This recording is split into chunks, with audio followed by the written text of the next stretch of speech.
Lessons learned for Acadia National Park mixed with Bar Harbor activities. Number one, pace yourself the right way. The very first thing we did, and something I was super excited about, was doing the whale watching with Bar Harbor's Whale Watching Company. Great thing. We saddled up at 7:30. We were underway at 8:30. We were out until after 1:30. It was almost 2 o'clock or more before we came back. Unfortunately, for those of us that were seasick.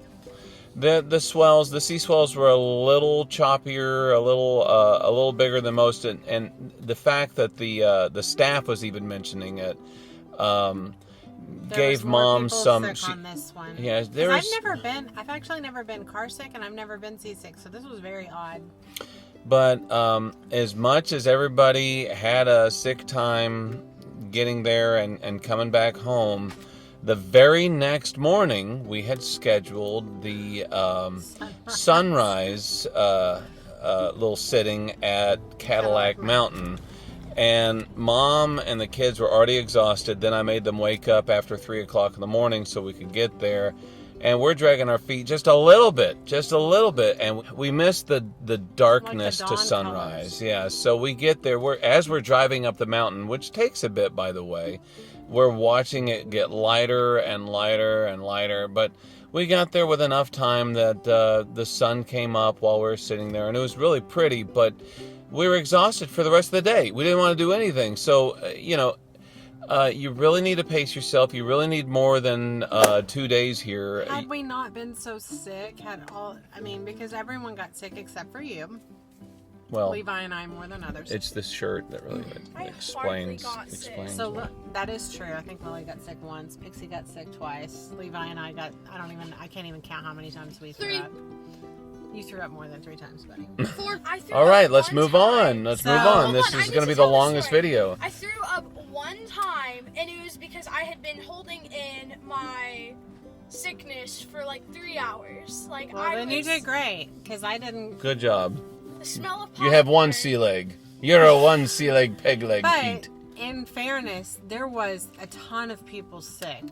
It was not just us. There were people all back on that back row vomiting. Yeah, and then Lily and Dad got vomited Thrown up on. We got barfed on by this one kid who was trying to get it over the side, and he didn't. And I looked up as I saw the puke mist starting to hit Lily. I'm like, that's not happening. And then it goes blink into my eye. What was happening was I was tired, so I was really tired, so I started yawning when that happened. Oh. It went in my mouth. I could taste it.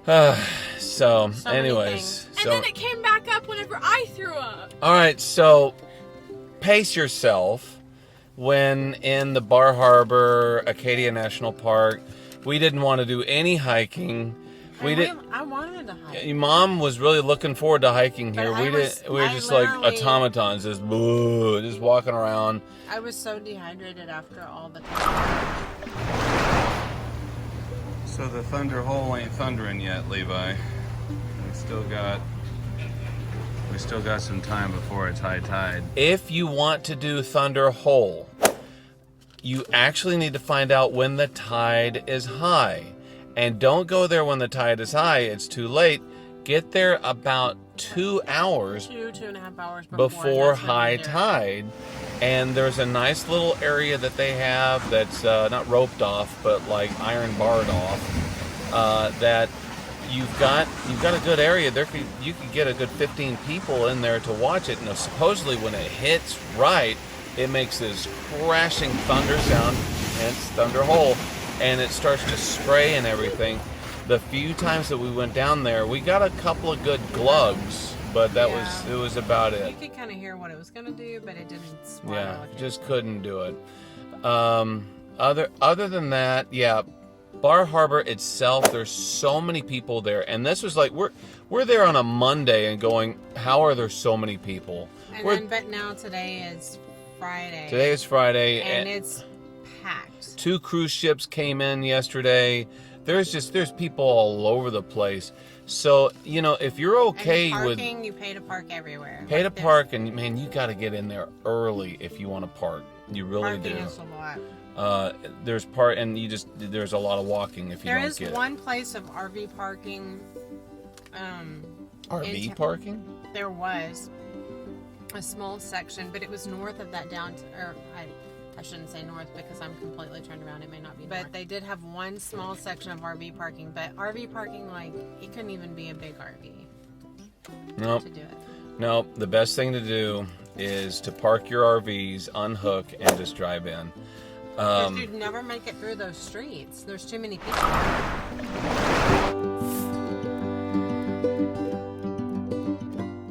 Hey Dad, come with me. Where are we going? I want to go all the way from this way, then turn all the way here. All right, let's check it out. Oh, with the scooter? Uh-huh. Okay. So, if you want a primitive camp, this is your place. Blackwoods is the place. It is exactly what you want for primitive camping. But like, there's no showers. So I knew there was going to be. I knew we were going to have a dry site. Explain there's no electricity. There's no. I knew. Yeah, we were going to have a dry site, no electricity, none of that. So we had the generator. They do allow generator hours, 2 hours in the morning and 3 hours in the afternoon. I don't know if that time varies. Ours was 8 to 10 and 4 to 7. And there was a couple of other sites that had generators that they would use. And everybody was pretty respectful of those times. I mean, people went over a little bit, but nothing crazy. But I thought that they would have like a shower house, and there was not. So you could essentially pay to go to a shower house outside of camp. There were a ton of places that sold like firewood along the road that's right outside of camp on, is it US 3 or? Just 3. Highway I don't know. 3 Highway that's right 3. outside of the camp.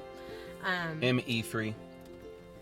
But really, like, the height requirements for the vehicles, follow those, because there are these old rock bridges like that you could not get through, and things like that are listed throughout. The roads in the campground for us, we were probably the biggest, although we still fell just barely within the measurements of what they said. The campsites online, the photos that they have are okay. And I had even called to say, hey, which site do you think? Because we ended up getting 2. We tried both of us getting, and we ended up getting 2. To see which one might be better. And so we actually kept and paid for both reservations because we weren't sure if we would be able to get into one and not have another place to stay. And which was true. And we would not have been able to get into that other one. So we canceled it and gave it to somebody else. Right. And then, so the one we stayed at was probably one of the bigger ones there, but it was very unlevel. So, like dangerously unlevel. Yeah, it's not a great situation. For our length of a camper. For other campers, it would have been fine. Maybe. It was still on such a slope. And people mentioned that in the reviews, and we'll probably do a review online of that too. Their photo of the site, I would say, was fairly accurate, but there are a lot of trees. We ended up backing out instead of driving through because there are drive-through sites for the bigger campers, but you end up we ended up backing up because there were people parked over, and we wouldn't have had enough room to have gotten through safely. It was very tight. We knew it was going to be tight, but it worked out. Dad did a great job backing it up and getting it out of that site. So. Yeah, I'm getting better at that. All right. Hey, one last thing. I want to give a shout out to, what was it, Otter who? So food here is expensive, and I mean expensive. You go to breakfast, it's going to be $100. $150. But yeah, would tip $150 before it's all over. But if you're just looking for provisions, you're looking for a bit of milk or some graham cracker type of things for s'mores and firewood. So we didn't get a picture of it. What's their name? Because we're going to give them a shout out. It's Otter Creek Store. I don't know. We'll have to look at that. There's a big lobster on the side of there. It's real close. They serve lobster roll there too, and they have a little place where you can. I don't want to say picnic, but they have some picnic tables outside where you can get food inside and stuff like that. Firewood, ice. Drinks, things like that are not ridiculously priced. So everything here is ridiculously priced, but this place was actually very reasonable. So maybe we'll find a And picture. super nice people there. Yeah, too. they were very Very nice. very kind. We'll see if we can find a picture And they of their were place right, on the like website. maybe a mile outside of camp, maybe a half mile. Yeah, it was not right far there. away. It was not far away. You're right there, right next to the coin-operated showers. Which we didn't. Whatever. Dad walked in there thinking he could Yeah, I buy thought it was a store. firewood. He I thought it was a a store, and this woman's like, "We're in here by ourselves." I'm like, "Don't tell anybody that." Anyways, all right. All right. Love you. Mean it.